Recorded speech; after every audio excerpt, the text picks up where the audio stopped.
Channel living with GB. কাল তো তোমরা দেখতে পেলে যে আমরা দার্জিলিংয়ে এসেছিলাম এবং এসে এখানে হোটেল সামিট মন্টানাতে চেক ইন করেছিলাম। কালকে তোমাদের রুম টোরটাও দিয়েছিলাম। বাট আজকে তোমাদের এই হোটেলটার যে মেন ইউএসপি আর এই রুমটার যেটা মেন ইউএসপি সেটা তোমাদের দেখাচ্ছি, চলো।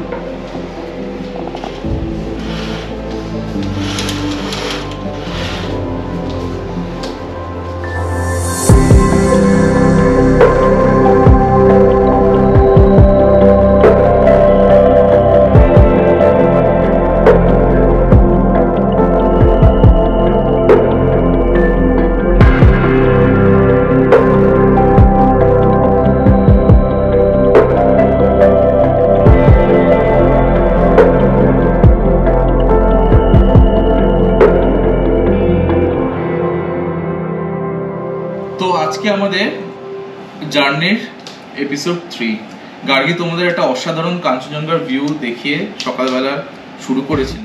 আমরা তোমাদেরকে একটু জানিয়ে দিই, আমাদের গতকাল লাস্ট ব্লগে জানানো হয়নি হোটেলের ওভারঅল বুকিং আমরা কোথা থেকে করেছি বা কি তার প্রাইস এসছে। তো আমাদের এই বুকিংটা আমরা করেছি মেক মাই ট্রিপ থেকে, হোটেল সামিট মন্টানা। আমরা মেক মাই ট্রিপে পেয়েছিলাম অ্যারাউন্ড 3500-এর মধ্যে। এটা একদম রিঙ্ক মলে। এরপরে আজকের দিনের পুরো প্ল্যানটা তো তোমাদের সঙ্গে শেয়ার করা হয়নি। গার্গী, তুমি আজকে তাহলে কি প্ল্যান সেট করেছো বলে দাও সবাইকে। অ্যাকচুয়ালি আমরা এখন বেরোচ্ছি, বেরিয়ে ব্রেকফাস্ট করব আর আমাদের গাড়ি আসবে রামাদার সামনে। তো ওখান থেকে আমরা গাড়িতে উঠে ওখান থেকে আজকে আমরা পুরো দার্জিলিং এর কিছু অফবিট প্লেসেস আমরা করছি তোমাকে। দেখো আমাদের যে স্পেসিফিক এই রিঙ্ক মলে যে হোটেলটাতে আমরা রয়েছি সামিট মন্টানা, এখান থেকে কিন্তু রামাদার ডিস্টেন্স হলো হার্ডলি ওয়াকিং 1 থেকে 2 মিনিট। গাড়ি এখানেও চাইলে আসতে পারে। আর সবচেয়ে একটা বড় অ্যাডভান্টেজ আছে তোমাদের বলা হয়নি, সেটা হলো রিঙ্ক মলের নিচে কিন্তু বেসমেন্টে পার্কিং আছে। কেউ যদি তোমরা নিজেরা গাড়ি নিয়ে আসো না, আমরা তো এই ট্রিপে যেহেতু সিনিয়রদের মাদের সঙ্গে এসেছি সেই জন্য আমরা গাড়ি আনিনি। বাট তোমরা যদি কলকাতা থেকে ইচ্ছা ছিল, হ্যাঁ সেটা তো অবশ্যই, কলকাতা থেকে তোমরা যদি গাড়ি নিয়ে আসো না তাহলে এখানে এসে আরামসে পার্কিং করতে পারবে। তো চলো আর সময় ওয়েস্ট না করে আর কথা না বাড়িয়ে বেরোই। আর রাস্তায় প্রতিকটা যে আজকে আমাদের যে শিডিউলটা তোমাদের গাড়ি বললো প্রতিকটাকেই কভার করি 1 by 1, আর পুরোটাই তোমাদের সঙ্গে শেয়ার করবো। চলো তাহলে জার্নিটা শুরু করা যায়। আমরা সকাল সকাল মেলে এসে গেছি আর এখানে এখন আদি চড়ছে ঘোড়ার উপরে। ব্রেকফাস্ট করে দেন তারপরে আমরা বেরিয়ে যাবো। গ্লেনারিজে ঢুকছি এখন। ওখান থেকে দেখি চিকেন প্যাটিস নেব আর দেখি আর কি আছে।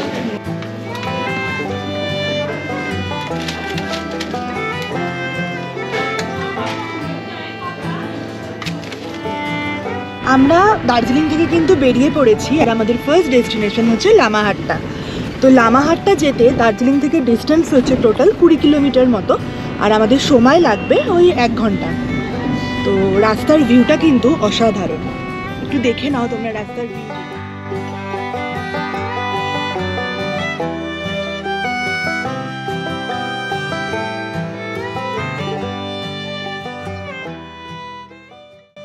আমরা পৌঁছে গেছি লামাহাট্টা ইকো পার্ক।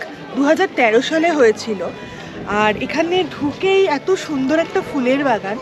আর এইখান থেকে আমরা টিকিটও কেটে নিয়েছি, 20 টাকা করে প্রত্যেকজনের টিকিট লেগেছে। আর এখানে এখন দেখো এরকম পাথরের ছোট ছোট সিঁড়ি করা, এখান থেকে আমরা সোজা ওপরের দিকে উঠে যাব। আর ওপরে শুনেছি একটা স্যাক্রেড পন্ড আছে, ওখানেও যাওয়ার ইচ্ছা আছে, যদিও ওই জায়গাটা কিন্তু 750 মিটার উপরে, খাড়া পুরো একদম উপরে উঠতে হয়, তো বাট ইচ্ছে তো আছে, তো চলো দেখা যাক। এখানে একটা ওয়াচিং ডেক আছে, এই একটা পাইন গাছের গুড়িকে বেস করে সেন্টারে রেখে কিন্তু কাঠ দিয়ে এই সুন্দর ওয়াচিং ডেকটা বানানো। আর এখান থেকে সুন্দর ভিউটা, আকাশ আজকে পরিষ্কার আছে অনেকটাই, একটু আগের থেকে একটু মেঘলা হয়েছে, কিন্তু ভিউটা কিন্তু অসাধারণ। বিজু কেমন লাগছে বলো? উপরে শুধু চারিদিকে পাইন ট্রি, আর সূর্যের আলোটা এরকম পাইন ট্রির মধ্যে আসছে, আরো মোহময় লাগছে জায়গাটাকে।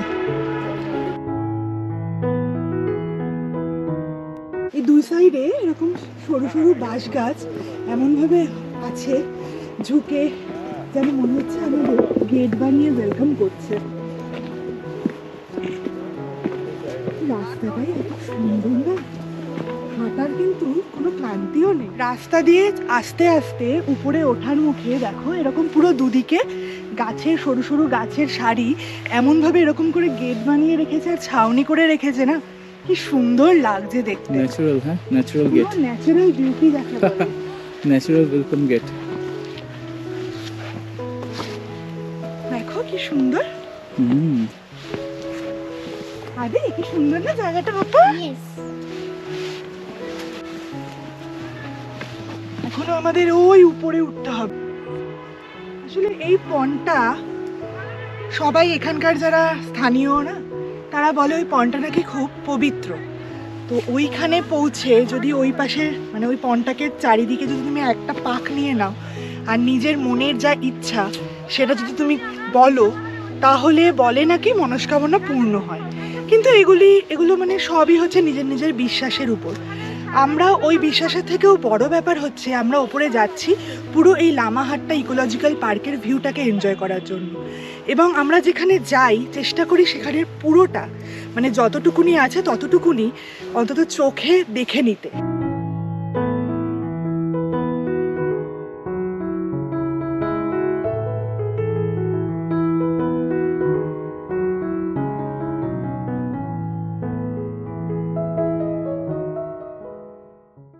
অবস্থা খুব খারাপ, প্রচন্ড হাঁপিয়ে গেছি, অনেকটা খাড়া না তো উঠতে আর অনেকটা মানে 750 মিটার এরকম পাহাড়ি রাস্তা এরকম স্লোপে মানে বিশাল চাপের ব্যাপার।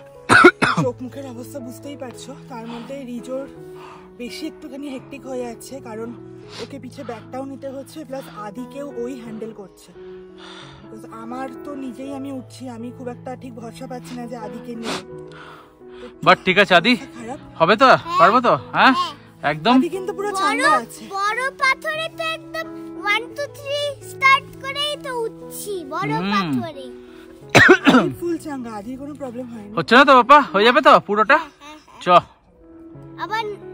আবার ডিফিকাল্ট আছে হচ্ছে নিচে নামার জন্য। হ্যাঁ আর একটু উঠে নি তারপর দেখছি। ঠিক আছে আর একটু উপর পুরো নিচে পৌঁছে গেলেই আবার একটু সিম্পল থাকবো। হ্যাঁ তো এই জায়গার ভিউটা দেখো, পাইন গাছগুলো আমরা ওই সব জায়গা থেকে শুরু করেছিলাম একদম নিচ থেকে, এতটা চলে এসছে, আর পাইন গাছের হাইট অনেকটা কমে এসছে, আর কিছুটা উঠেই আমাদের আই গেস মেন ডেস্টিনেশন যেটা। তো ফাইনালি গার্গিরাও চলে এসছে, পাইনের হাইট অলমোস্ট শেষ, আর আমরা দেখে নেবো আমাদের যেটার জন্য এত ডিফিকাল্ট রুট আমরা ট্রেক করে এলাম।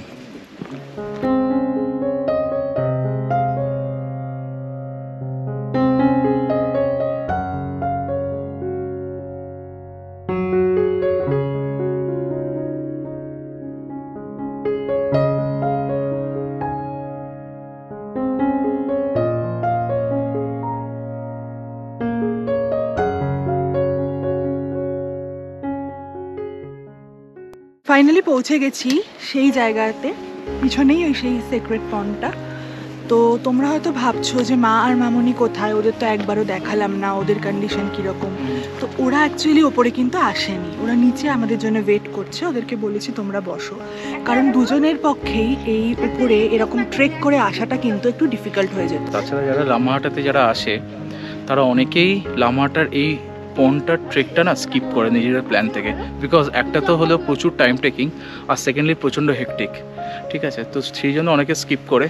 তো আমাদের একটা এটা পয়েন্টার্সের মধ্যে একটা ছিল, তো সেই জন্যে আমরা এলাম এবং কমপ্লিটও করলাম, আর তোমাদের পুরো ভিউটা শেয়ার করলাম তোমাদের সঙ্গে। তবে একটা কথা কিন্তু বলতেই হবে, আদি রিয়েলি ডিজার্ভস আ হ্যাটস অফ, কারণ ও কিন্তু একটুকুও টায়ার্ড হয়নি।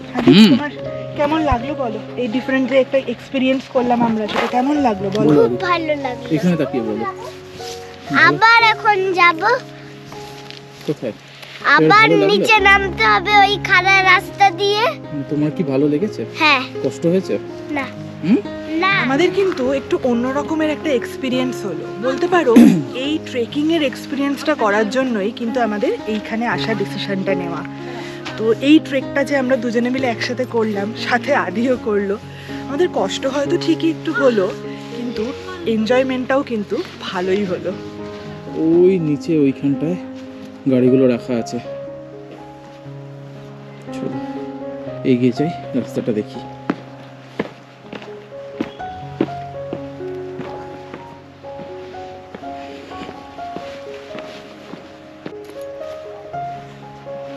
কি এনার্জি আছে তো? একদম ফুল এনার্জি আছে। দেখো পড়ে যাও না। একটা স্মল সাজেশন, ওঠার সময় এরকম প্রচুর শর্টকাটস তোমরা পাবে উপরে ওঠার জন্য, যেটা কিনা এই মেন পাথরের যে রাস্তাটা তৈরি করা ওদের, সেটা ছাড়া শর্টকাটসের একটা রুট। তো ওঠার সময় তোমরা চাইলে উঠতে পারো, যদিও একটু রিস্কি। যেমন এটাও একটা শর্টকাটস দেখো চলে গেছে, যদিও এটা একটু রিস্কি, কিন্তু ওঠার সময় তাও ঠিক আছে। বাট নামার সময় একদম না, নামার সময় একদমই স্ট্রিক্টলি শর্টকাট রুটকে অ্যাভয়েড করা উচিত। আর মা এখন পেছনে আসছে। কই মাকে তো দেখতেই পাচ্ছিলাম, মা আসো। হ্যাঁ, আরে ওই যেমন তোমাদের মা বললই, ওই দিদার থা নিচে ওয়েট করছে। তো এবার আমাদের একটু তাড়াতাড়ি যেতে হবে, আর ওরকম ওঠার মতন ওই ডিফিকাল্ট রাস্তা দিয়ে আর যাচ্ছি না, ওই পাথরের। এবার এই রাস্তাগুলো একটু দেখিয়ে দাও। দেখিয়ে দিয়েছি, তুমি চলো এবার তাহলে আমরা এগোই। হ্যাঁ, এবার আবার জার্নি স্টার্ট করা যাক, চলো। তো আমরা তো এখন নামছি, নেমে নি নিচে যাই, মামনিদের সাথে দেখা হোক। তোমাদের সাথে একেবারে গাড়িতে গিয়ে দেখা হচ্ছে।